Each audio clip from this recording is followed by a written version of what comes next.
Hi friends, it's Jenny, and let's play.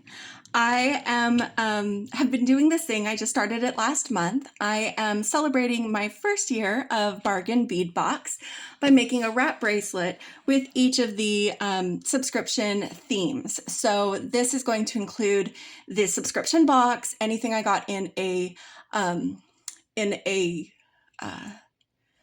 companion bundle or a value bundle that goes along with it. So maybe even some things from my own stash. I'm like, hey, that really goes well. Because honestly, I wasn't really keeping that much track when I was doing stuff, because a year ago when April came out, I was not on my sister's channel, at least not as a regular contributor. She was inviting me on lives and giving me packs of beads and saying, here, make a thing.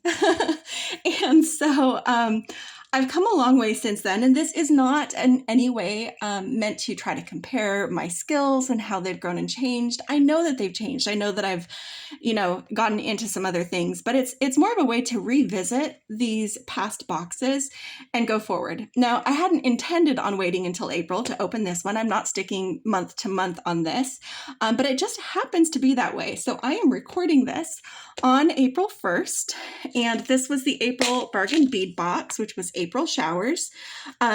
You probably see some things in here that weren't in that because I know I combined the companion bundle in with the subscription box once I'd used enough to have it all fit in one. And so there's a lot of roommate situations going on, and a lot of really fun beads. Like, there is a lot to play with in here. So I'm going to be playing with this, but also because it is the first day of April and I'm joining my sister on her earrings everyday challenge, I am going to, at the end of this video, make some cute little cloud rainy day earrings. And I have some ideas on that. I don't know how they're going to pan out, but we'll play with it. But we're going to do that at the end of the video. But I'm doing this series that I'm calling Wrapping Up My First Year of Bargain Bead Box. And this is my, it's kind of a play on words because I'm going to make a wrap bracelet with this. I don't know how many times it'll wrap. It depends on how I'm feeling with the pattern. I typically go for a triple wrap.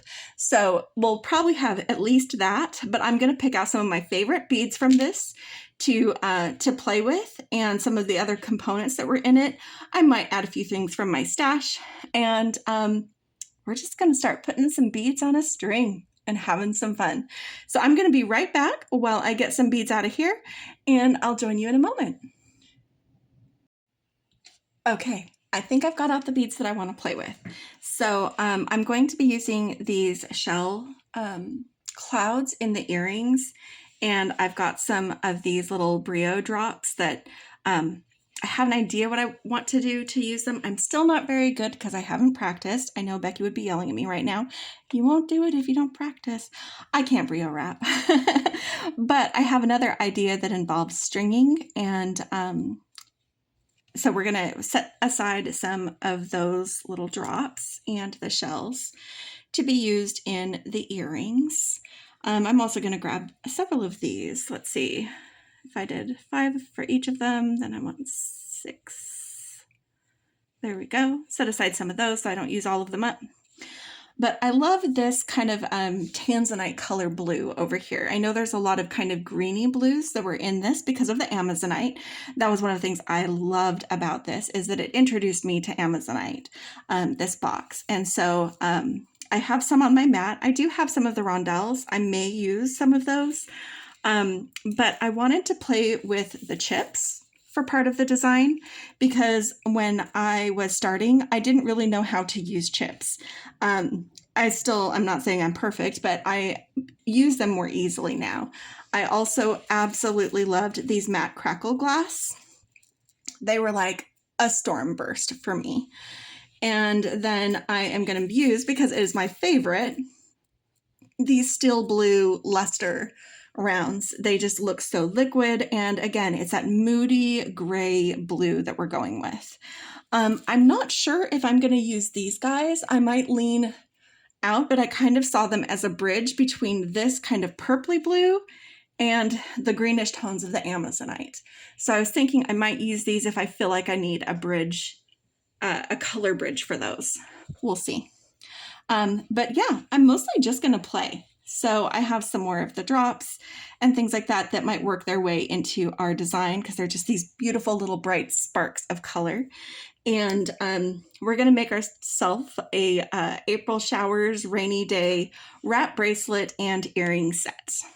And the wrap bracelet will be long enough. As long as it's a wrap bracelet, it can be worn at least as a choker length necklace. So we'll see how many wraps we end up with. But I do like to design on the strand, and I'm going to be using Soft Flex medium beading wire in the Tanzanite color, which is this really nice blue. It pulls in this shade of blue, and so we're going to see it through all of the clear beads and these other beads. And so it's going to make this be a bigger part of the color way. The other color we could have chosen is this one. This is fluorite, and it would lean more towards the greenish tones of the Amazonite. So you can't go wrong with either of those. I think they're both good choices for this design.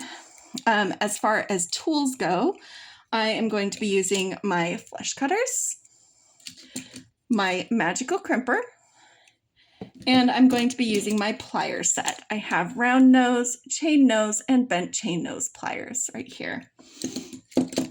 And I am adding from my stash some crimp beads, a clasp, some pins, and some craft wire. I'm trying to stick to just the beads that come with this instead of adding a whole lot of extra findings and things like that, because this is meant to be a celebration of the past. So I do like to work from the strand, so I'm just going to have my spool off to the side, and I've got my wire here. And let's start putting some beads on the string. I did plan on using these as my primary spacer, so they're going to be used throughout the whole design. And I want to start with one. What I don't know is if, I want to see what this looks like. What if instead of starting with the bicone, because we do have these, and like I said, those are going to be a little bit of a color bridge. I want to see how those look together. Oh, I forgot one other thing I am adding. Okay, so I did say just the beads except for some seed beads. And I got these ones. They're kind of a matte silver lined stormy gray color. And that's going to give us a little bit more space, make it a little bit more delicate, because this is something you're going to wrap around your wrist several times. So you don't want it super chunky. I mean, maybe you do. But I do usually like to start with my smallest beads. And I'm like, I'm missing something. How am I going straight into these? But I am going to go ahead and get these guys on here. Get a few on here just to get a little bit of space. And then maybe a rondelle, a bicone, and a rondelle. I want to see how the blues and greens all play together when I use them in this manner. So then maybe we do one of these and a seed bead. No, seed bead before that. This is I'm just playing with beads. You know, I often say at the end of my videos, don't forget to play. It's because I really do approach my beading. Usually I approach my beading that way. When I overthink or overplan things, I can kind of psych myself out. And that definitely happened this last few weeks. There's actually one project that I had been working on pretty consistently for 2 weeks, and I just kept hitting a wall on it. I couldn't get past this block that I had. And I had to actually just shelve that project. That's the first time I've done that, where I took everything that I'd been working on, all the components that I'd started to make, because I started to make components, and I just shelved it. I put it in a little baggie and said, I'm done with you for right now. You go sit in timeout. How many of you have projects in timeout? Totally okay if you do. Also totally okay if you don't. There's nothing saying that you have to have creative problems. But I am telling you, if you do have creative problems, you are not alone. Okay, just kind of getting an idea what I think of this. So this is currently incorporating most of the color tones that we're working with. And I think that that works. I think that using these as kind of a combination thing is going to ease the transition for where I use the Amazonite. So I did use one of the rondelles here, but I want to go into a pattern that uses the chip beads. And it's just going to be a little interruption with those chip beads. So I'm going to get 3 seed beads here, and then I'm going to grab a chip, one of the smaller ones. There's a lot of them here. And then another seed bead, and then grab a more medium-sized chip, a seed bead. What would be nice is if I like planned ahead and sorted out my chips into size categories. No, I'm just pulling from the pile. Just pulling from the pile. Oh, that's too much on the edge. I want one that's a little bit bigger, like this. Another seed bead. And what I'm doing is I'm giving those chips room to be seen. You know, these guys are here to see and be seen, and I'm giving them the room to do that by putting just a little spacer seed bead in there. I don't know what size this seed bead is. You can use whatever you're comfortable with. Just something that you like the look of. That's how I approach this. What did I like the look of? So then we have, after our more structured round shape section, we have this stormy little more jaggedy chip section as kind of like a transition or a bridge between them. That's not so bad. That's not so bad. I am kind of feeling like I need something here. I'm going to get my box back out because I think that I have, I hope I do. I do. It came with a bunch of little stainless steel spacer beads, and I have all my metal piled into one section here. So I'll need to scoop and separate because we've got seed beads, but also these little drop shapes. And I've even got some lightning bolts. One of the things that I did do with this box, again, this was before I was making tutorials, so there is no tutorial for it. And I did try to find it before I sat down for this video, and I didn't find it easily. I know that I still have it, but I made a necklace where I told the story of a storm. And it is one of the longer necklaces I've made. It could probably be a wrap bracelet if it didn't have a pendant. But I started on one side really dark, and there's not, as you see, a lot of dark in this box. I added larvacite from another source, and started with a really deep dark storm, had a whole bunch of lightning and hail and these crackles of this represented the hail in there. And then I slowly eased the darkness as I headed towards the pendant. And then I came back out of it on the other side, adding in more of the blues and stuff like that. So that by the time you got all the way up the other side, sorry for the bump, it was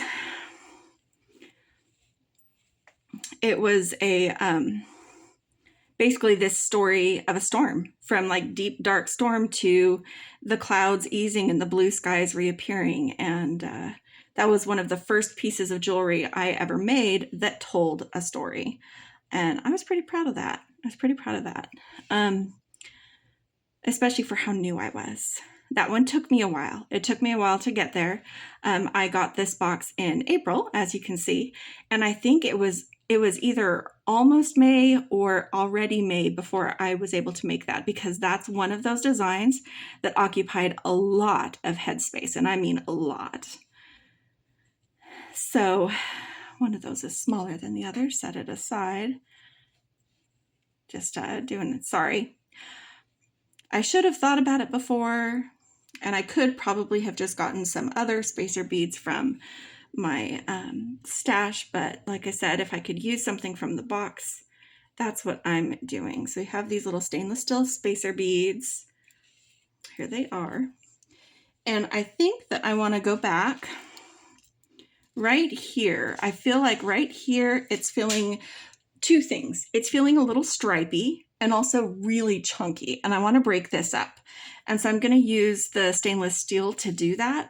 It's also going to lend more weight, both physically and visually, to that section, because I want the little jagged bits of Amazonite to be a break. So right now we have a seed bead between this light, or this still blue bead, and this. And these are big enough holes that that seed bead would absolutely get swallowed up. So I'm thinking where I need the stainless steel is I put on the crackle bead, and then the stainless steel spacer, the Amazonite rondelle, another stainless steel spacer. And it's just, I don't know, it's maybe, yeah, I like that better. So I'm still giving myself a little bit of space using those seed beads, you know, in the middle of that grouping. So it's not just big bead after big bead. But I felt like I needed a little more gravitas for that rondelle, if that makes any sense at all. I need seed bead. Not everything came off where it was supposed to, but that's okay. Most of it did. And we're doing these guys.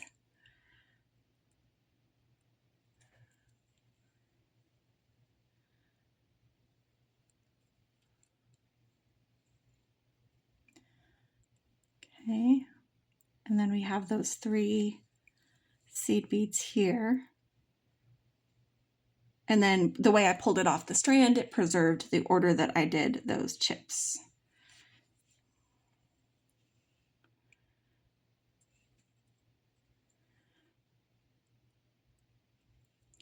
And I'm not sure how many times I'm going to repeat this. I feel like it's using nearly everything I set aside to use. So I might actually do the whole bracelet this way. Sometimes I'll do my wrap bracelets where they have very distinct segments, like the first wrap follows one pattern or does certain things, and then the middle does something different, because the middle also doubles as the focal area on a necklace.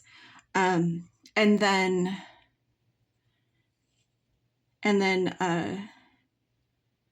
maybe we will do just a small focal area when we're about halfway through. Maybe. I'm starting from one end though.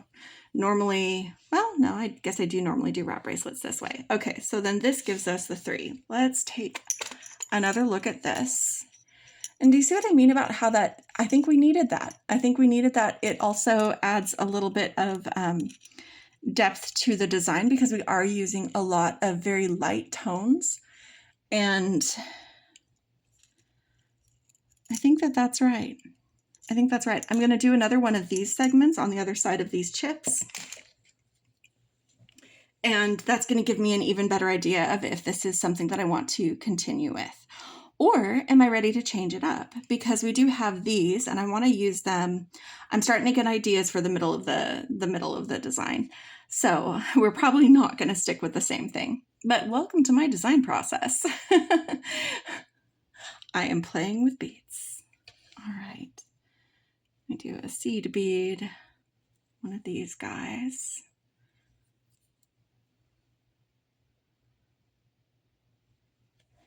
And I don't know what size or type the seed bead is. I don't remember where I got them, but I think that they felt like the right choice for this, where they weren't too blue, but they kind of hit that same kind of moody blue-gray feel that we were going for with this.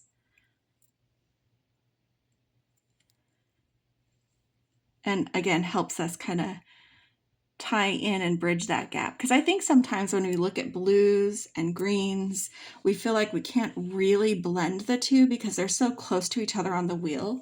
Like the question is, if it doesn't match right, does that mean it clashes? And I think sometimes you need to just be brave and try it. If you don't like it, you can always back it off of your strand and go another route. And there is absolutely nothing wrong with doing that. Let's see how long we've got. I'm just curious. How long is this beaded length so far? This is almost about the size I would make a regular bracelet. So I'm guessing we're pretty close to 1 wrap. Yep, beaded length is about 7 inches. So I really like this. I think what I'm gonna do is go ahead and, so we have this pattern, these little chips, this pattern. I think I'm gonna do the chips again, and then I'm gonna do kind of a focal central area.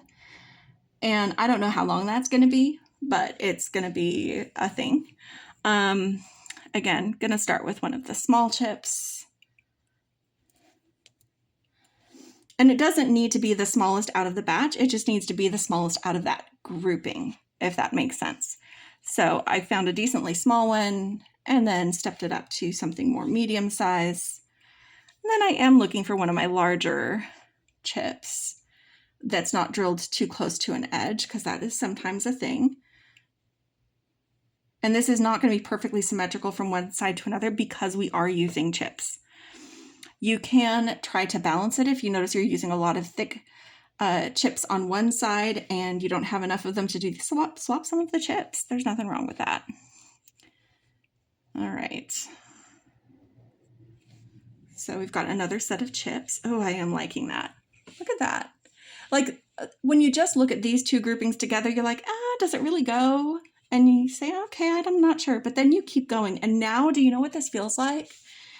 This feels like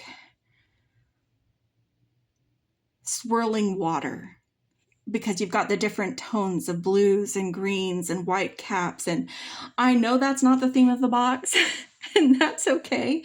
But that's kind of what I'm getting here is this is very soothing to me. And honestly, I love storms. So there's no surprise that I'm taking a stormy themed box and finding a lot of things that I love about it. I'm going to do a couple of extra seed beads right here for this transition, because then again, this is the beginning of what would be the second wrap, the middle of the bracelet or the focal area if you wear it as a necklace. So I'm giving it a little bit more space because this section here was the first, and we repeated these longer sections here. Now we're doing this one where we're having the chips. That's going to be repeated on the other side, but that means we need to have more space between them. So this is 3 groupings that make 1 wrap. And then we're starting the next grouping that's going to make 1 wrap. This is small, so we're going to be doing something bigger here. And here's kind of what I thought. Let's see how this goes. So I definitely am using these kind of tanzanite colors. I want to make sure that we're including them. And I want to use some of these. Make sure I leave 4 for the other side, because I'll probably repeat the pattern coming back out the other side. So I'm just grabbing real quick some of what I've already used just to make sure that I have enough. I'm not worried about the rest of these. I have plenty of chips and bicones and everything. But now I want to play with kind of like the drops. I want to try to use the briolets a little bit. I did a bicone, a spacer, another bicone. I'm going to do another I say spacer, but I mean seed bead. And then I'm putting on my little drop. Look at how much sparkle is in that one tiny little thing. Like, do you see how much sparkle that is? That's ridiculous. And it is so small, it is always going to have just a seed bead on either side. I'm not going to crowd it with the larger beads. And I think I'm going to do 3 in a row right here. Okay, then we've got a seed bead here. And then we've got this happening again with this one. And then we're going to do a stainless steel and an Amazonite, these little 6mm. They're not super polished, but they're not super matte either. I wouldn't call these matte. They're just kind of satin finish almost. And then this. And then this.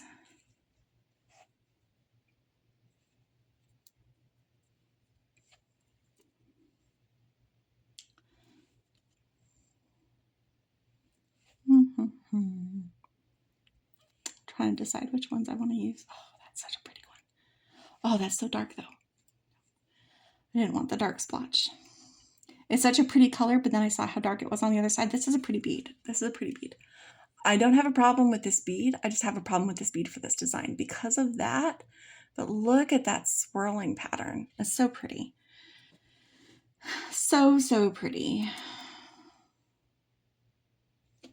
I'm going to back up to our crackle, and yeah, that's going to eat a seed bead. I'm going to see if that feels too big. That does feel too big.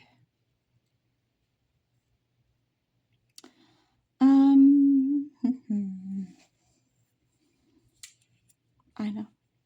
So I am going to go here, but instead of like my natural inclination would be to like whatever's biggest, put that in the middle. But what if instead we have ourselves a little drop party right there in the middle of that pattern, where we put on another, let's do 5 of these guys.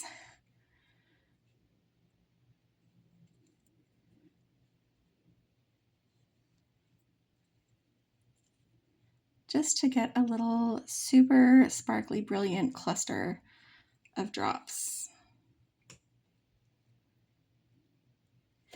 And they do have, I probably should have looked at this, but because they're going to go everywhere when you're wearing it as a bracelet. But this does double as a necklace. So when you look at these, let me show this to you. I'm going to back it up a little bit because I'm going to adjust my pattern to accommodate this. So each of these drops has 2 sides to it.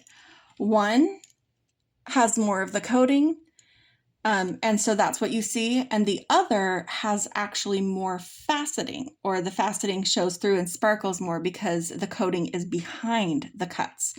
So if we want more sparkle and less sheen, then I want to make sure that these ones are all facing forward. So you choose which side of the drop you like best. And if you're using this as something that can double as a necklace, I do recommend that you go ahead and plan out how you use those. Now you could do that a couple of ways. I'm turning mine so they're all going the same way, so that when I string them on, I've got the coated side at the back, okay? That's how I'm choosing to string mine on. You could alternate them so that you don't have as much of a thing with that, but that is something to take note of, and it may impact the way you put them on. One is the coated side, the other is the clear side, and the clear side is going to show more sparkle, whereas the coated side is going to be more like flash, like this, like that's the flash, and then that's the sparkle. So, you just pick. What do you want to showcase there? Okay, now I'm going back here. Now that I noticed that, I was like, I probably should be careful about that, and I will. Because like I said, when it's on a bracelet, it doesn't matter. But if you're going for a certain effect for something that will face a specific direction, like if you're wearing this as a necklace, then yes, you do want to be aware of it so that you can make the choice that suits your design.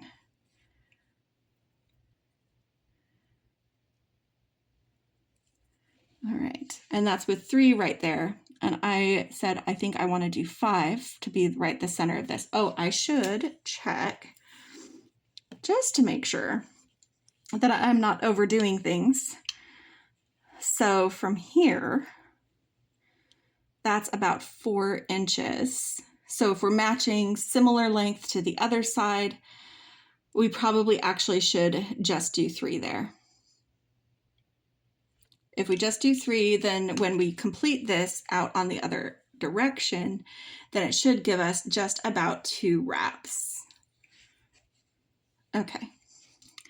So I scaled back. It doesn't matter. 3 or 5, you choose what you're happy with. I like odd numbers. It is more visually appealing. Our minds naturally like things in multiples of 3, or odd numbers rather. Not necessarily multiples of 3, just odd numbers. It's more balanced. You know, when you look at someone's face, you have 2 eyes and you have a nose, you know. I mean, you also have a mouth, and that makes it odd again, or even again, but it's symmetrical. So it's like 1 and then 1 on either side. And so it's like, it's what our brains want. It's what our brains want.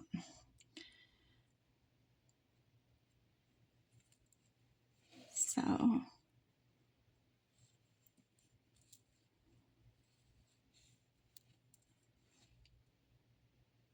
okay. And once I get these other crystals on, I'm going to reevaluate this since it's meant to be my kind of focal area, and make sure that that's what I want to do before I finish up and string the rest of this as I did at the beginning.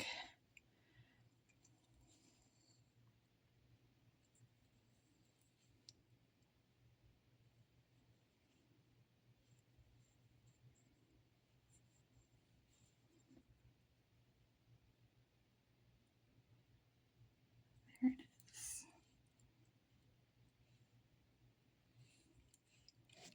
Okay. And then here is where we're going to do the get a couple of bicones on here to taper out of the drops.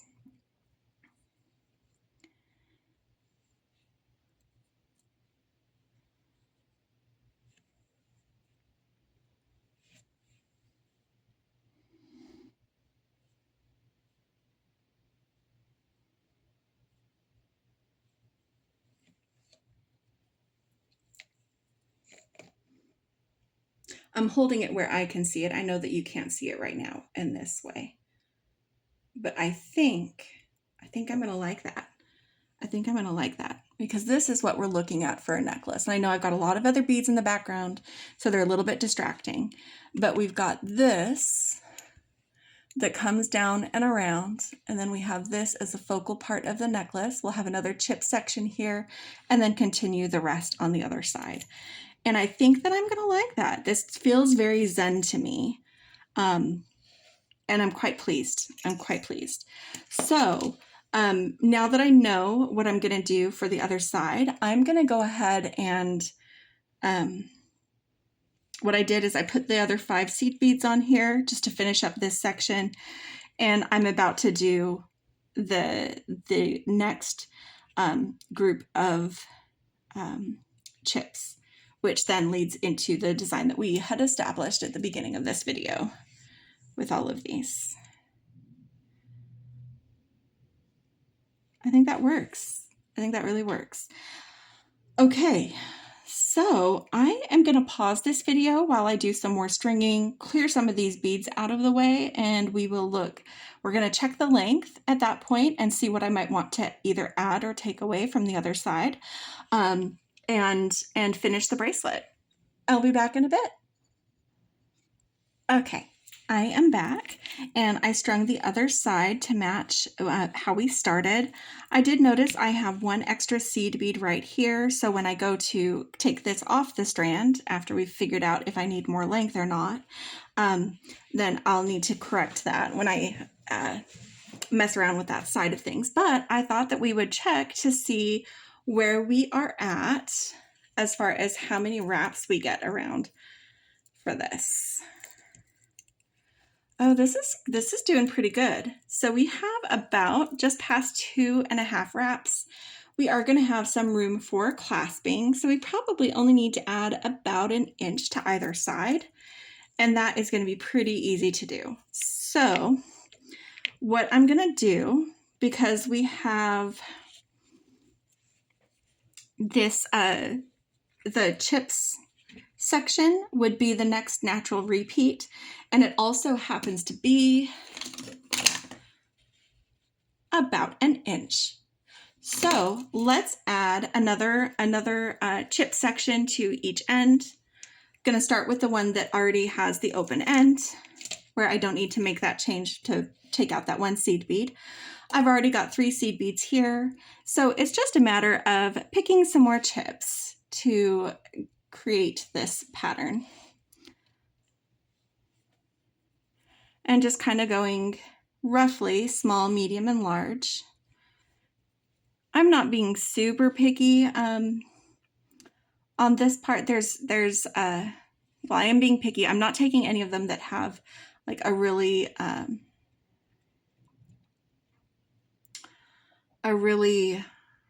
like this hole is just barely holding on that corner, which is fine, but it's not going to hang or stack with the other ones the way I want it to. So I am being picky, but I'm not. I also want this to be something that's going to be comfortable, because if this is worn as a necklace, it's going to be at the back of the neck. So I'm trying not to get chips that are too hard, or where they at least have some soft or flat edges that could, because they'll spin around and rest comfortably against the skin. The other thing I could do, instead of doing more chips, is I could use these Amazonite and do like a little Amazonite, and you know what, let's try that.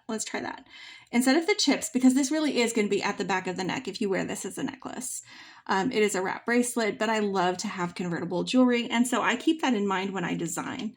So if we did that, what if we did a series of just round beads that are going to feel nice and cooling right there at the clasp, but we only need about an inch. So I think we're going to do, let's just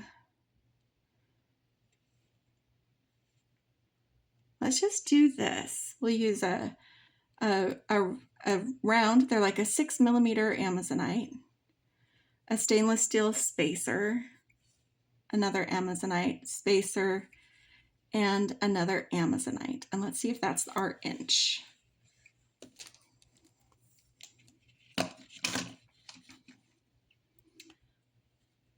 It's just past our inch, which is fine. I would rather have a wrap bracelet fit too loose, because you can always twist the strands to tighten it, than to be too tight. So if we're adding an inch to either side, this feels like a good choice. We're going to check it before we finalize either side of it, but that feels like a good choice. So let me get an idea if that's right or not. So, oh, I need to put my stopper on the other side. Otherwise we get too much slack in here where the beads are, and we won't have an accurate, is this going to fit measurement. We won't do an accurate fit, I guess, would be the right way to put it. Okay. This is called fiddling with it. All right.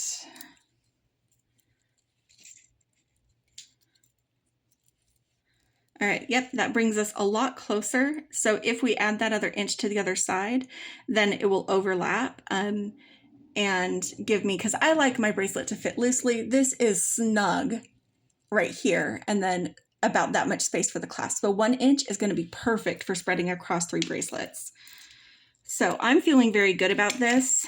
I have this clamped enough where I have plenty of room to adjust the pattern if needed, and crimp. So I'm going to take the rest of this strand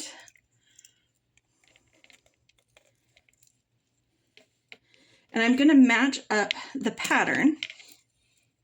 So we've got this right here. We already have this strung, so I need enough wire to finish adding the beads that we added this extra length, and also to have enough to crimp. And like I said, adjust the pattern, because we will finalize that before we are all done. But I do need to get that snipped. I need to get this backed up to where I had that extra seed bead, because I remembered it, guys. Sometimes I even catch something like that and then I forget all about it because I get caught up in the design, but it was right here. There's 2 seed beads here where there should only be 1.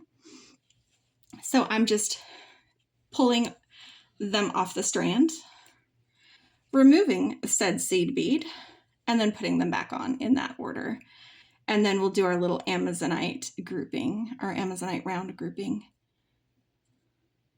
at the end. because if we've got that done, then it's just a matter of crimping and our bracelet is done and we can move on to the earring design. And like I said, I have some ideas. It's gonna be my first, and you know what?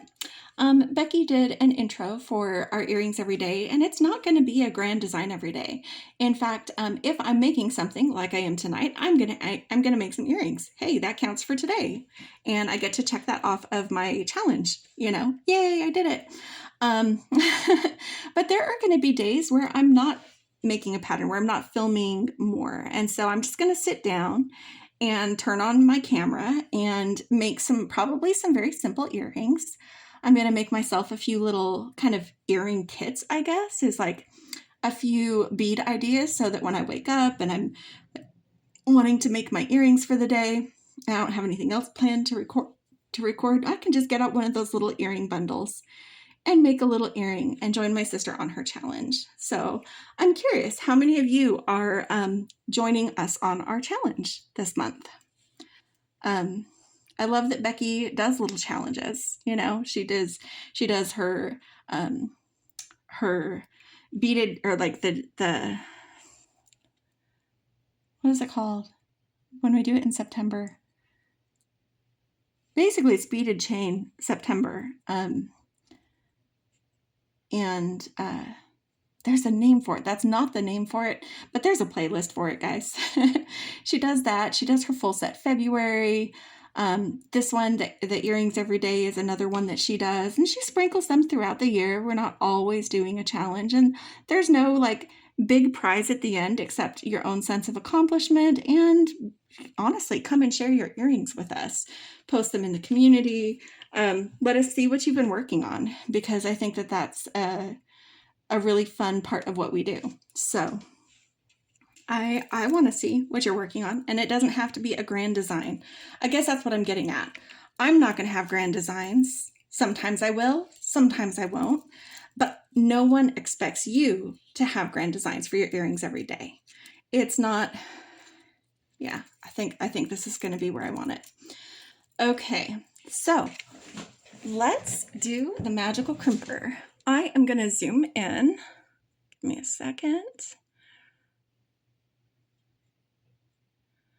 Okay. I'm using a different device than normal because it has more storage, and since I'll be saving the earring sections to do a recap video that's going to hit every Wednesday, I need something that can hang on to videos for a while and where I'm not going to be looking to clear off space. So the zoom in function is not nearly as quick, but it is nice and smooth.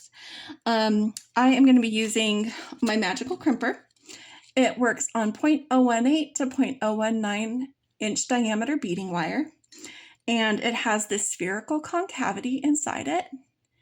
And that's where we're going to take these 2x2 crimp tubes. It only works with 2x2 crimp tubes. And we're going to compress the edges of the tube so they bite down into the nylon coating on the wire and form itself into a nice little, what looks like a silver bead. So I'm going to take this off, and we're going to do the first one. And this one doesn't need to be right up against the beads because we are still going to be working on the other side, so it's fine. I am planning on using jump rings to attach my clasp. So I am feeding the wire back through the crimp tube and pulling it to where we have a small loop. I do like to do a small loop when I know I'm going to be joining by jump ring, just because then it's not getting in the way of things. And I am taking this 2x2 crimp tube. Is really important. Let me show you this. Get the light to hit that where you can see. It's important that you get one that has a decent thickness like this one, and that it has no seam. Otherwise, your crimp may not work. These are Softlex. They are our favorite crimps to use. So you're going to center this in that concavity, and when it's nice and centered, whoop, it slipped. I had not pressed yet, which is good. When it's nice and centered, and by that I mean not just that it's centered like in this hole, but also from side to side.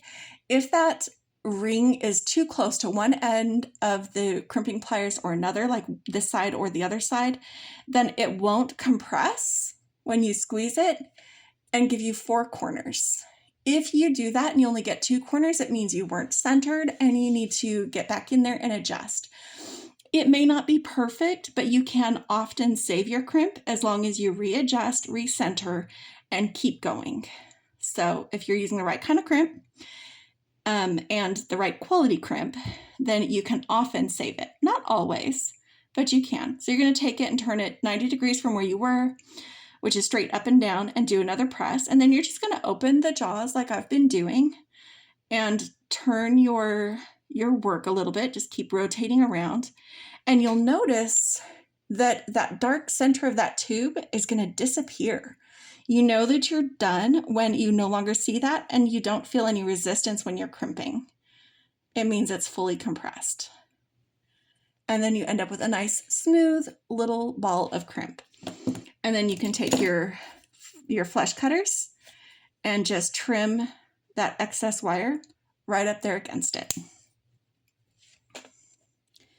And then just move all your beads down. Scoot this all down. Now this is going to be a triple wrap bracelet. So one of the things that we want to do is make sure that we can wrap it 3 times and that it's going to have the flexibility to do that. See what I just did that? I just coiled it up. That means there's going to be enough, as the wire curves, there's going to be tiny, tiny, tiny amounts of space that are created between the beads. We want that space because it's going to help it flow and fit nicely and not be a stiff bracelet. But we don't want more space than it needs, or you're just going to have a whole bunch of your wire showing. I chose a wire that I think looks really pretty with this, but that doesn't mean I have to do this. Now I do have a lot of beading wire left right here. Don't worry, I plan on using those in my earring design. So I'm going to take my other crimp tube and I'm going to do 2 things differently this time because I am at the end. One of them is that I am taking the crimp tube all the way down to the beads, okay? And I'm feeding it back through. And as I'm doing that, I'm just gently pressing my thumbnail between that last seed bead and the crimp tube. So when I pull this tail, I'm making sure I keep enough space that I can operate the crimp tube or the crimper. Now, I'm going to go ahead and position my crimp here. This is too big of a loop for me right now. I want that a little bit smaller, but I'm not pressing yet. I'm showing you how I use it to hold it in place while I adjust my loop.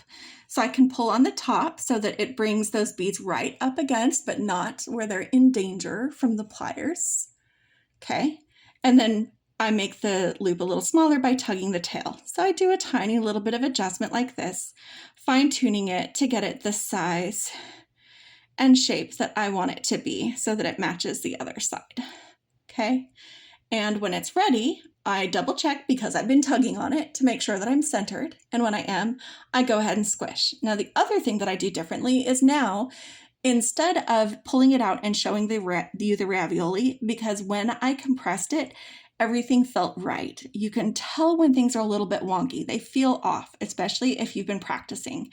And so I know that it's there. And for me, I found that it's a lot easier to make sure I stayed centered if I keep the crimp in the tool. So instead, I just opened the jaws and rotated it for that next compression, the one that's straight up and down. And then I continue from there, just like you saw me do on the other side. And that just lets me make sure that I stay centered. It's important that you start centered, but also that you stay centered. That's why you can fix a bad crimp, because even if you weren't centered on the first compression, doesn't mean you can't round it out. It may not look perfect, but you can round it out again as long as you get back to center. Just one of my tips. I have saved crimps before, and that's how I've done it. There have also been crimps I have not been able to save. So just getting in there, getting nice and close, and then clipping that to trim it. This is about how much wire I have left. It might be a little bit too short for my earring design idea, but I want to try. It is about 4 inches. It's about 4 inches. So I will test that off camera. And then when I have the design all ready and worked out, I will come back and help you work through it. But let's get the clasp on here. I am using one of my favorite magnetic clasps. I'm going to zoom back out to a normal level. This way. There we go. And I need to reset this because something, when I accidentally zoomed out a tiny bit more, I think it stopped recording in 4K, and we always do our videos in 4K. So I'm going to stop this and come right back to make sure I'm at the right quality level. Well, the clasp is magically attached because when I came back, it apparently didn't take my command to record, and my phone went dark, and I was like, why did it go dark?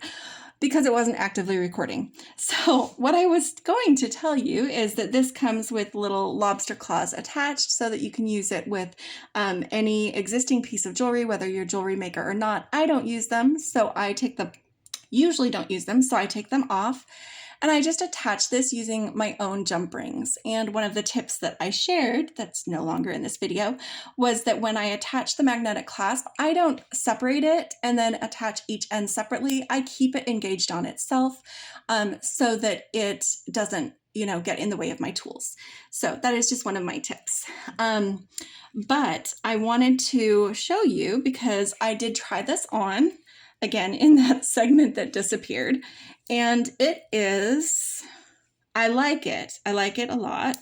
When I run my finger through it to kind of even out those loops, I mean, look at that. How cute is that? I think that's really cute. It is a touch on the loose side. I don't mind that. I know it's not going to roll off my wrist. It's going to kind of drape down a little bit. Sometimes one is going to go a little bit longer than others. But remember when I said if it's a little bit too long, you can adjust that? Let me show you how to do that. So when I first put it on, I was very careful to make sure that I was going in order, that I was stacking. Here's the first wrap, here's the second wrap, here's the third wrap. If you want it to take up more space, you just need to cross more often so that they get a little bit more wrapped up on the back end. See how that is a lot less space between, but it's still a really nice, pretty fit. You're just going to have more crossing of your strands, but again, that can be a really pretty thing depending on what you've put together. So that is the bracelet. We're going to take a last look at the end of this video, but we are going to do an earring next. So I am going to, again, pause this video. I will make sure it's actually recording when I come back again. With an earring design, I'll probably have one made and then I will make the other one with you. This may be too short for what I want it to do, but I don't know yet. I'm figuring that part out. Be right back. Okay, and here we are with my official first day of earrings every day using the, I just blanked on what's called, April Showers collection from Bargain Bead Box. I filmed earlier, and if you're watching that video, you're seeing this as a continuation, a wrap bracelet using this. If you're looking for this tutorial on my weekly earring recap, that link is going to be in the description. You will see a repeat of this part of the tutorial. I am going to go ahead and make the other one of these earrings.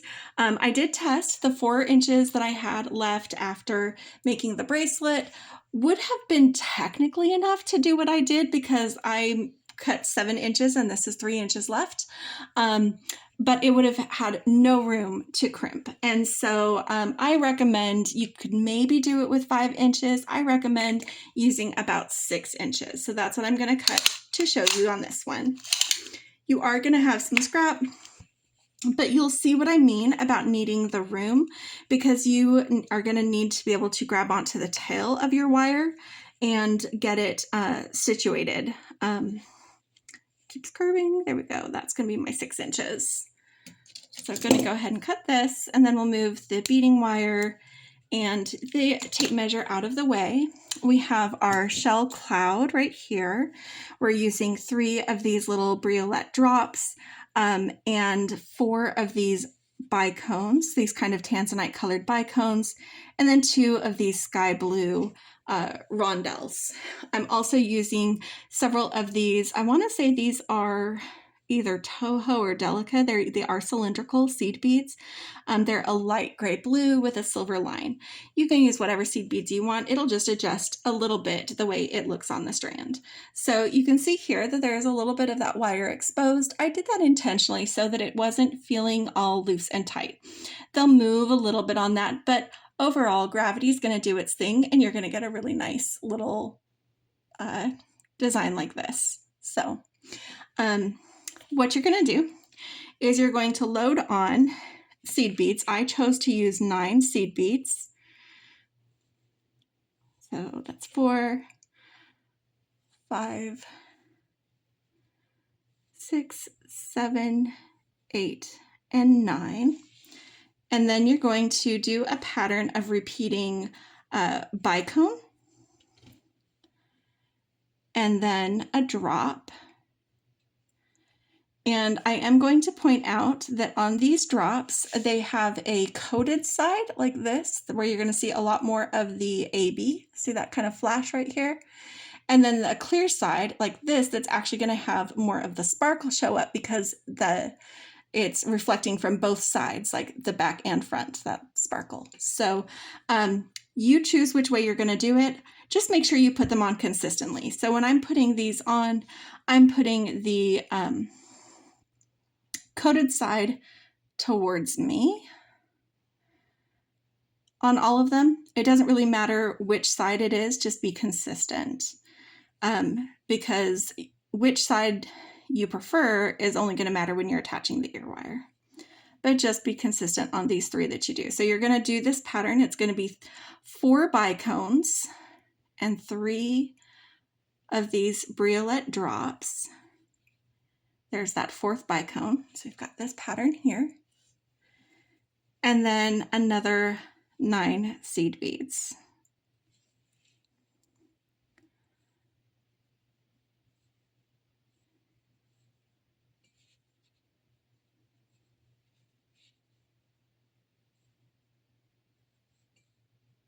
Eight and 9. And I'm just holding this up just to make sure that I've got that nice and even. You can see this is going to be the other side, and that choice of making sure that they all face the same way, how that matters. So this is the coated side. This is the clear side, where you get a lot more shimmer from the facets. That's actually going to be the front of my earring, but just the way I was loading and the way I was seeing the wire naturally curve, I did that. Oh, and I didn't mention, this is medium soft flex beading wire in tanzanite color. It's a 49 strand. Okay, and then you're going to use 2 crimp tubes. We are using our magical crimper, and I'm not going to demonstrate it because I did demonstrate it at the beginning of this video. And so even though you might be seeing this for the first time, if you're seeing it on the earring recap and you hadn't seen the original video yet, there is going to be a link to all of our previous videos. You can watch it there, or you can watch Beki's tips and tricks for using the magical crimper. Now, the reason that the smaller amount of wire that I needed wasn't really going to work is, well, one of the reasons is I couldn't fit 2 wires through this. So we are creating a link using the same wire. So we've got the beading wire here, and we're going to tug one of these down to where it is just past the crimp tube. See that? And then pulling the longer tail until it's here. Now you remember I said that I left some room here. That is where knowing how much room you left on the first one comes into play for doing the second one. Because when you are going to crimp this, I'm just going to hold the crimp tube in place while I pull on these to get them where I want them. You want to make sure that you're leaving the same amount of room, and that's going to mean you have matching loops for both earrings. See, it's a little bit finicky. A little bit finicky. Yeah, that's just about where I want it. And it's okay if it doesn't look even right now because it will move on that strand. It's just the same amount of wire showing. So you're going to go ahead and do your crimping. And remember that it's not fully crimped until after you start doing more than just that first press. It can move again. That's why I point that out, so that if it slides, you can adjust it before you continue. But I'm just gonna crimp that guy. And I'm gonna cut, see, so we've got matching loops here, matching drop shapes. You notice the theme here, do you? Yeah, matching drop shapes here, little teardrops, raindrops that sparkle. And then you're gonna take your flush cutters and just trim away this section right here. So this is where it does look like you do have actually quite a lot of wire, and you do, but this is gonna need to go through one of the rondelles, the sky blue rondelles. Your cloud, I'm choosing to do, because this is the puffier side of the cloud, that's usually the top of the cloud. So I'm choosing to put my cloud like this, and I'm just making them match. And then another rondelle, and then your crimp tube. So this is where I was saying if you wanted to do 5 inches, you technically could. You would have about this much wire left to work with, but I find that I then have to use tools to manipulate my loop, and I don't know why, I just have a harder time with that. So I like the amount of space that I have. This means that I can double this back through and pull it down to the side, pull that crimp tube down to that rondelle, get my loop about where I want it. This is a normal amount of scrap for me. If you want less scrap, you can use less wire. But I am getting it right up close to that rondelle. And one of the things that you need to do is you need to make sure that whatever direction this loop is facing, that you mirror that above, because this is where we're going to hook into the ear wire, and otherwise, like, one of your earrings will turn the wrong way. So that's one of the things to keep in mind. So I am tugging this down, getting this in, pulling that wire, and just making sure that that is staying oriented the right way. Just doing one last position before I actually crimp. Make sure that I'm matching size, and I am. And then I'm crimping this one. And again, it will slide until you do more compresses, and then it will start to hold because it'll bite in. And just make your crimp just like that. And then we take the beading wire and snip it right up against that crimp. Okay. And this one didn't trim quite so close. So I'm going to see if I can get in there without cutting my earring. I think I can. If not, we'll find out. This one just left a little bit more of a tail than I really wanted. Oh, I've almost got it. I've separated it from the rest. There it went. Okay, see, you can do it. You can do it. Okay. So then you're just going to take your ear wire, and I've just got one of these nickel-free ear wires that I get, fairly inexpensive, and I am just making sure that whatever I decided is going to be my front of these briolets is going to be towards the front of this necklace or this earring. So this is my front. This is the side that opens, so this is the back. I'm just making sure my front,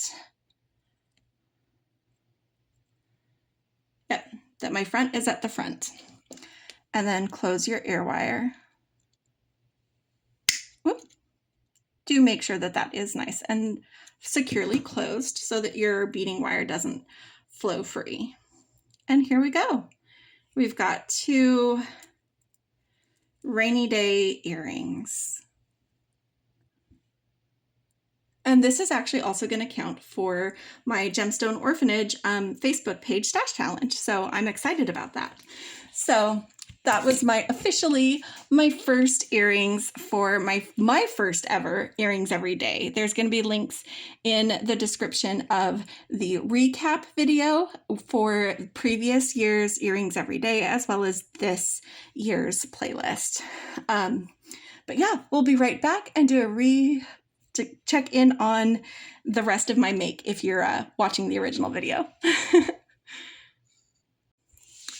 And welcome back, friends who are watching my wrap-up video where I wrapped up my first year of the bargain bead box.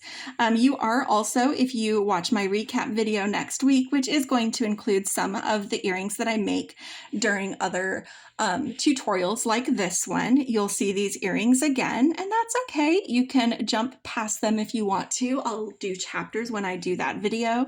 But here we have our fun little earrings and our wrap bracelet that can double as a really pretty little necklace. How is that for a necklace? Oh, let me get these seed beads out of the way. There we go. We're into the corner of things. So that's fun. And I like this. I like the way I was able to combine the different shades of blue. Oh, let me turn this the other way so that my sparkles sparkle the right way. Yes, yes, yes, yes. Ah, it's so cute. And guys, it's so sparkly. It's so sparkly.